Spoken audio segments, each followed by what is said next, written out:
So now inflation is a huge problem. See, inflation was the government's solution to the problem until inflation has now become the problem. And so inflation is going to get much worse. Forget about what these central bankers and politicians are saying about their commitment to fight inflation, how they're resolute and how they're determined no matter what to bring the inflation rate back down to 2%. That's never going to happen. We're going to see 20% inflation before we see 2% inflation. And this pretend war against inflation is going to come to an end soon. And the central banks are going to surrender and inflation is going to win. Look, we've already seen the first central bank capitulate and wave the white flag, and that was the Bank of England. The Bank of England, a week or two ago, was every bit as committed to fighting inflation as the Fed, until the inflation fight threatened a financial crisis, and then they cowered out, turned around, and they're back to quantitative easing. They went from quantitative tightening to open-ended quantitative easing. In fact, the Bank of England said, we're going to print as many pounds as we have to. We're going to keep on buying gilts. We're not going to let interest rates go up. They have to let interest rates go up. If you want to fight inflation, you got to let interest rates go up. But the other thing you have to do to fight inflation is to make government spending go down, because government spending is the source of that inflation. Governments are running deficits, and the central banks are monetizing those deficits by creating inflation. Governments are actually funding themselves through inflation. When you have a budget deficit, you're not getting government for free. Every nickel that the government spends has to be paid for by the citizens. And if they don't pay for it with a tax, then how are they paying for it? Through inflation. So when prices go up, that's the tax that you're paying for all these government programs. And so if the government wants to get rid of inflation, well, then it has to get rid of those programs, or it has to raise taxes to finance those programs. And that's not happening. That's not happening anywhere. Nowhere in the world, despite all these governments that claim they want to fight inflation, no government is actually doing it. Nobody is cutting spending. In fact, in the UK, they cut taxes. Well, when you cut taxes, you increase the inflation tax. So the British were claiming that they wanted to fight inflation, while at the same time creating even more of it. That is the problem. But the same thing is going to happen to the Federal Reserve in the United States. You cannot raise interest rates without creating a financial crisis. The financial crisis we had in 2008 was a result of a normalization of interest rates. It wasn't simply a subprime problem.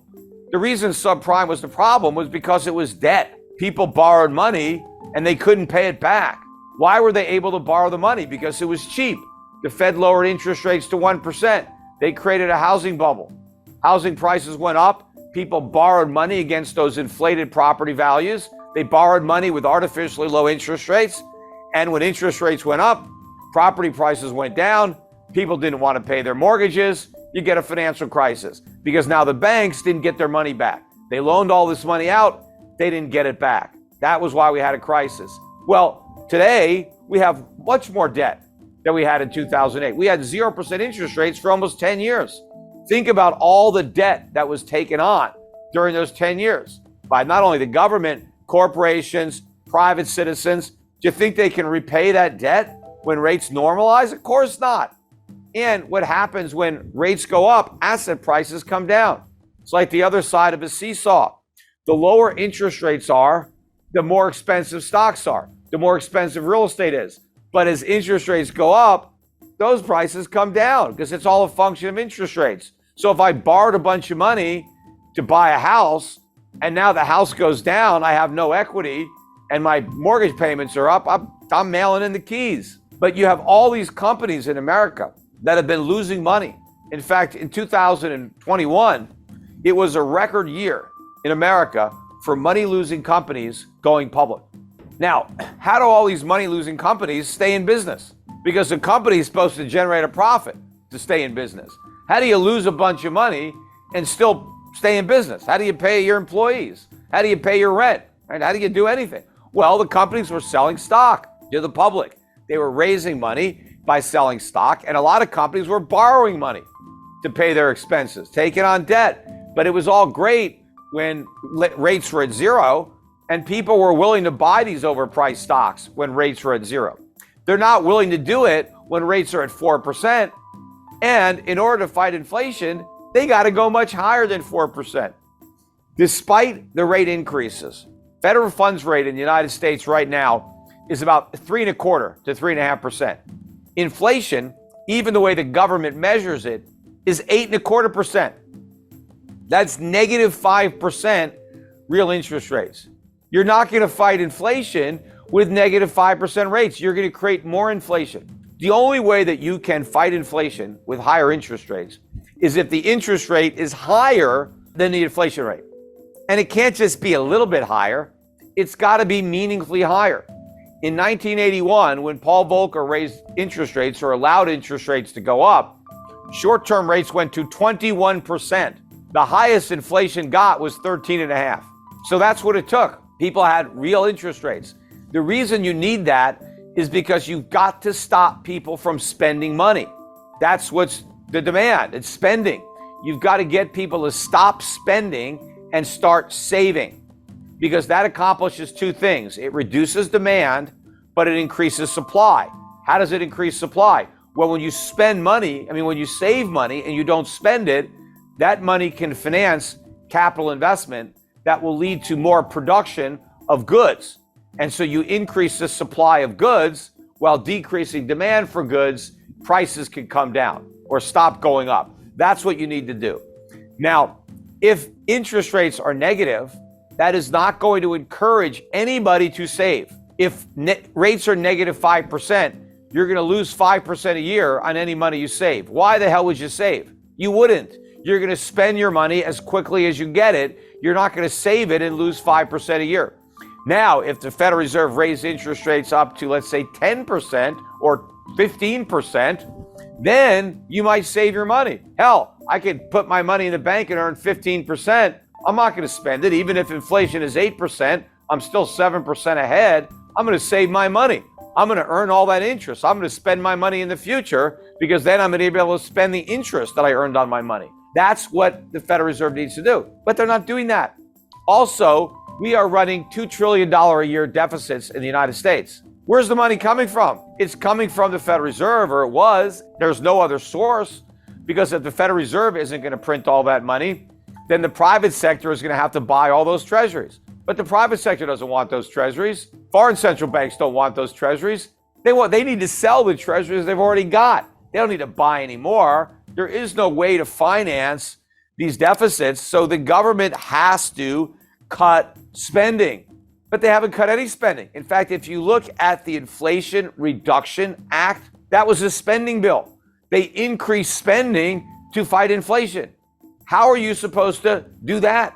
It's the spending that is the source of the inflation, because the spending is being monetized by the central bank. So instead of fighting inflation, they created additional inflation. Instead of putting out the fire, they poured gasoline on the fire and just pretended that they were going to put it out. But everything we're doing, we're forgiving student loans.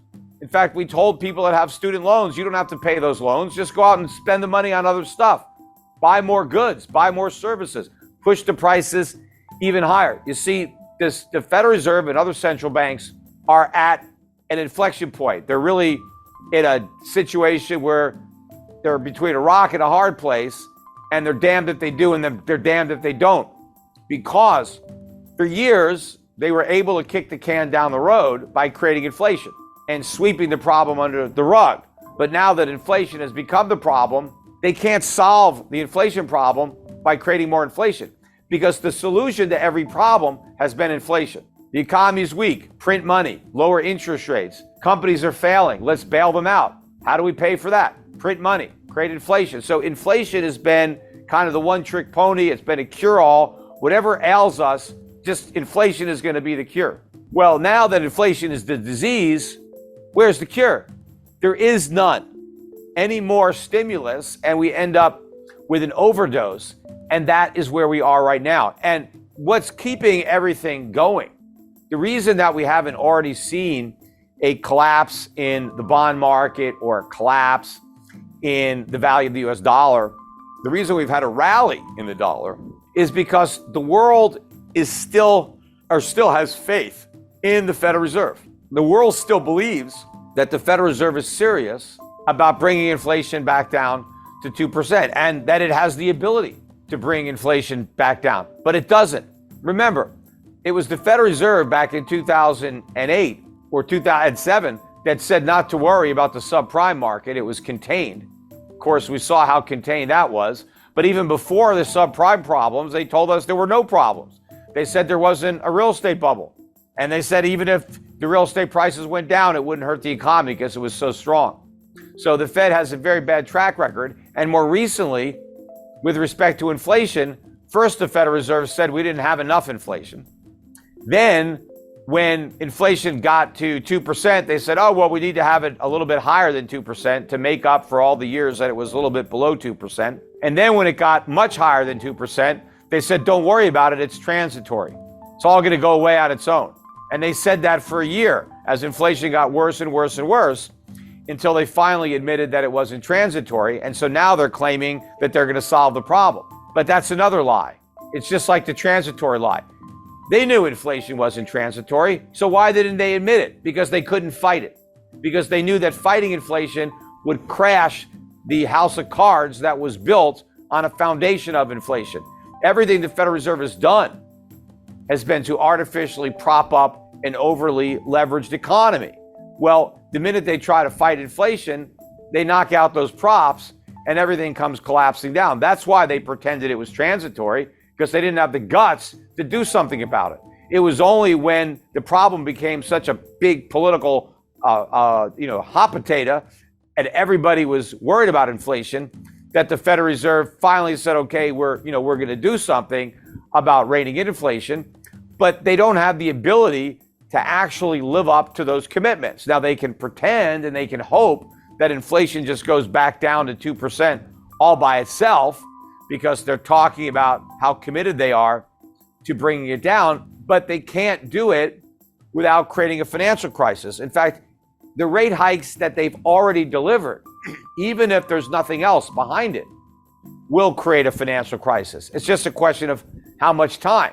See, it already happened in the UK, or would have happened, and we're very close to that point now.